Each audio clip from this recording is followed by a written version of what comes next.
Salut tout le monde, c'est Guillaume. Donc aujourd'hui, j'enregistre ce podcast là juste pour te parler de la fois où j'ai battu 239 personnes à une sélection pour un volant sans expérience, juste en m'entraînant sur mon simulateur. Donc juste avant de commencer, euh, ce volant là c'était organisé par comment ça s'appelle? Une organisation, le volant GT Drive, une association plutôt. Pour gagner une course avec une vraie voiture de course, quoi.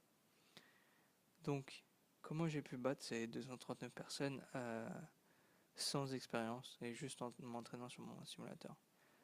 Donc, ce podcast-là, c'est juste pour te montrer à quel point le sim racing c'est important de nos jours et que c'est pas pour rien qu'il y a de plus en plus de pilotes pro qui utilisent cet outil, parce que maintenant c'est un outil. Euh, Donc voilà, je vais te montrer pourquoi c'est important et qu'est-ce que ça t'apporte, quoi. Donc premièrement, le sim racing, ça t'apporte quoi? Ça t'apporte de l'expérience. Alors, tu peux considérer ça comme enfin pas vraiment de l'expérience parce qu'au final c'est virtuel, mais à force de rouler, tu te rends pas compte à quel point tu acquiers des automatismes, des habitudes enfin, qui te serviront en réel, quoi. Genre, par exemple, à la sortie d'un virage, tu, tu réaccélères un peu trop fort.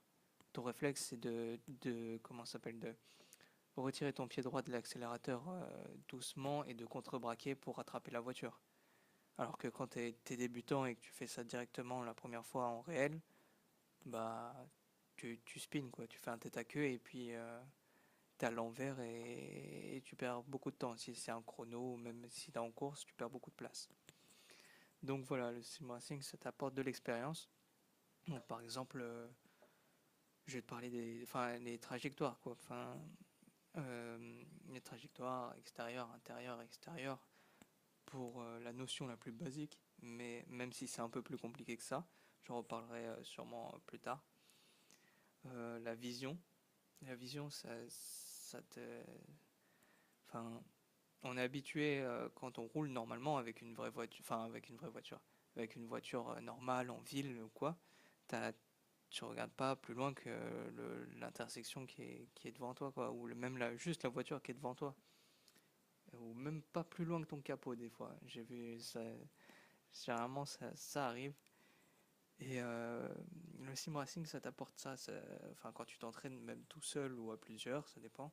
C'est mieux de s'entraîner à plusieurs d'ailleurs, c'est plus productif. Au niveau de la vision, ça t'entraîne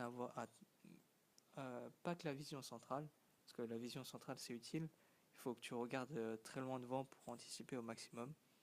Mais aussi la vision périphérique, c'est aussi hyper important. Et ça te fait travailler beaucoup ça, le fait de t'entraîner sur un simulateur. Ça t'apprend aussi évidemment des techniques de pilotage qui sont, enfin, pas forcément, enfin, qui sont spécifiques au pilotage, on va dire, au pilotage de voitures de course. Comme par exemple, j'ai noté le freinage pied gauche. Le freinage pied gauche, tu vas pas freiner avec ton pied gauche euh, dans ta voiture de tous les jours. Je pense que, enfin, c'est pas, j'ai essayé, c'est pas une bonne chose. Même si maintenant j'y arrive, je sais comment freiner du pied gauche avec ma voiture de tous les jours. Enfin, c'est pas quelque chose à faire. C'est pas la meilleure chose à faire surtout. Le trail braking. Le trail braking, c'est une technique qui est propre au pilotage de voitures de course. Tu vas pas utiliser la technique de trail braking alors que tu es dans ta voiture de tous les jours, dans ta Peugeot 206, tu vois. T'es, Généralement, quand tu arrives à un feu rouge, tu freines pas d'un coup et tu relâches progressivement la pédale de frein. C'est pas comme ça que ça marche dans la voiture de tous les jours. Enfin, voilà, le sim racing, ça t'apporte quelques nuances, on va dire, par rapport à ce que tu fais tous les jours avec ta voiture pour aller au taf ou pour aller je ne sais où. Donc voilà, ça c'était le premier point, c'est l'expérience, l'automatisme, les habitudes. C'est le, pour moi, c'est le point le plus important que t'apporte le sim racing parce que c'est grâce à ça que tu deviens de plus en plus performant, de plus en plus régulier et voilà quoi. Deuxième point, c'est ce qu'on appelle le racecraft, donc l'intelligence de course. L'intelligence de course, c'est quoi? C'est comment tu gères tes dépassements, comment tu te défends face à d'autres concurrents, comment tu gères le trafic aussi, c'est très important. Euh, Ça t'apporte ça le sim racing, c'est perdre le moins de temps possible en dépassant, euh, enfin, tout en essayant de gagner une position quoi. Donc tu peux pas, enfin, si t'as un, enfin normalement dans une course t'as un temps limité, ou des tours limités. Il faut que tu rattrapes le premier. T'as le deuxième qui est, enfin, t'as le deuxième qui est juste devant toi. Il te reste deux tours. Il faut passer le deuxième le plus rapidement possible pour essayer au final d'avoir la victoire, quoi. Et même pareil quand tu défends, par exemple, c'est en première position et que,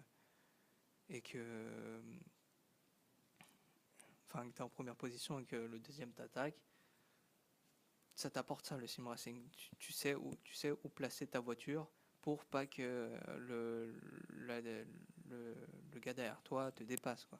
Tu sais où placer ta voiture pour pas qu'il en prenne un avantage quoi. La gestion du trafic, ouais, c'est très utile, surtout dans les courses où tu as plusieurs classes de voitures et que toi t'es dans dans la plus haute classe. Genre, enfin, là, c'est pareil que le dépassement, c'est perdre le moins de temps possible tout en dépassant les voitures les plus lentes. Et c'est aussi en tirer avantage du trafic. Généralement, le dépassement et le trafic, enfin, la gestion du trafic, ça se rejoint dans le cas où euh, tu dois en tirer avantage, tu dois perdre le moins de temps possible et tu dois te montrer. Avec ça, il faut que tu saches que les voitures, euh, les autres voitures dans tes manœuvres de dépassement, tu dois montrer que tu es là. Sinon, enfin, c'est toi qui es responsable puisque c'est toi qui dépasse. C'est toujours la voiture qui dépasse qui est responsable. Et dans les dépassements comme dans la gestion du trafic, c'est la voiture qui dépasse qui sera responsable. Et voilà, faut perdre le moins de temps possible, faut que ce soit propre, que ce soit efficace, faut que voilà, le sim racing ça t'apporte ça. Enfin après si tu joues tout, enfin si tu entraînes, pardon, si tu t'entraînes tout seul, c'est sûr que ça t'apportera pas ça parce que tu peux pas acquérir ces compétences, on va dire, ces talents euh, en, en jouant tout seul. Faut forcément jouer avec, t'entraîner avec d'autres, d'autres, d'autres personnes réelles parce que bon, les intelligences artificielles, c'est pas ça qui va faire le taf. Donc voilà, ça c'était l'intelligence de course. En troisième, qu'est-ce que ça t'apporte? Le sim racing, ça t'apporte la concentration. On, on le sait tous, enfin, même dans la vie de tous les jours, on a une espèce de batterie de concentration. Genre, tu peux pas. C'est un exemple, hein, tu peux pas rester plus de 45 minutes en train de travailler sur la même chose sans faire de pause, quoi. Et le sim racing, ça t'apporte beaucoup de. Enfin, ça t'apporte pas de concentration, mais à force de t'entraîner, tu acquiers de la concentration, de plus en plus de concentration, qui fait que, par exemple, tu peux tenir, je sais pas, une heure et demie sans faire d'erreur, sans. Enfin, quand je parle d'erreur, après, c'est pas de grosses erreurs, se foutre dans le mur ou dans le bac à sable ou, ou autre chose. Une course d'endu, par exemple, tu as des relais à faire qui durent plus d'une heure et demie euh, et tu dois rester concentré pendant plus d'une heure et demie hein, tout en gérant le trafic, les dépassements, comme je peux le dire, je sais pas, les niveaux les températures, l'essence, les pneus. Enfin, tu as plein de choses à gérer et en t'entraînant là-dessus, euh, enfin, en jouant sur ton ordi, avec ton simulateur, bah, tu acquiers cette concentration, enfin, tu acquiers cette compétence de concentration, comme, enfin, où peu... évidemment, je perds mes mots quand faut bien expliquer les choses, mais enfin, je sais pas si tu vois ce que je veux dire, c'est...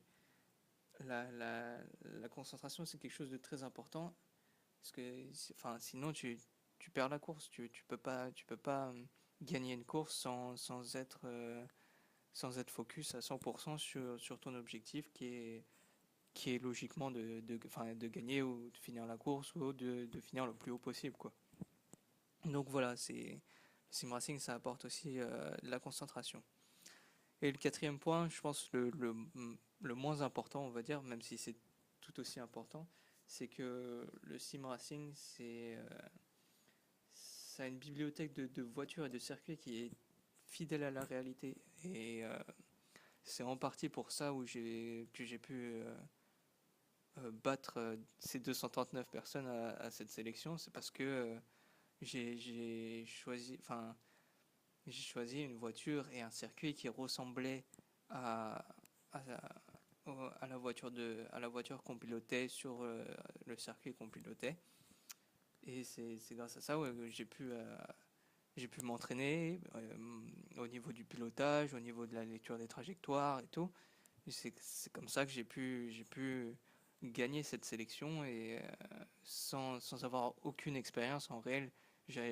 Avant, j'avais jamais piloté une voiture de course. Enfin, je- tout le monde trouvait ça fou. Enfin, pendant la sélection enfin, j'étais jeune. Je suis toujours jeune, je pense, mais que j'arrive à remporter cette sélection alors que d'autres à côté ils ont plus de 15 ou 20 ans de permis et voilà, après les années de permis et tout, ça veut rien dire. Le pilotage sur circuit et la conduite sur route normale, c'est extrêmement différent. C'est deux mondes différents. Donc c'est pour ça que je t'encourage à t'entraîner sur ordinateur avec un volant, un pédalier, peut-être une boîte de vitesse si t'aimes bien les anciennes voitures. Et puis amuse-toi bien parce que c'est vraiment quelque chose où tu t'amuses quoi. Surtout si t'es à plusieurs, tu fais des championnats et tout.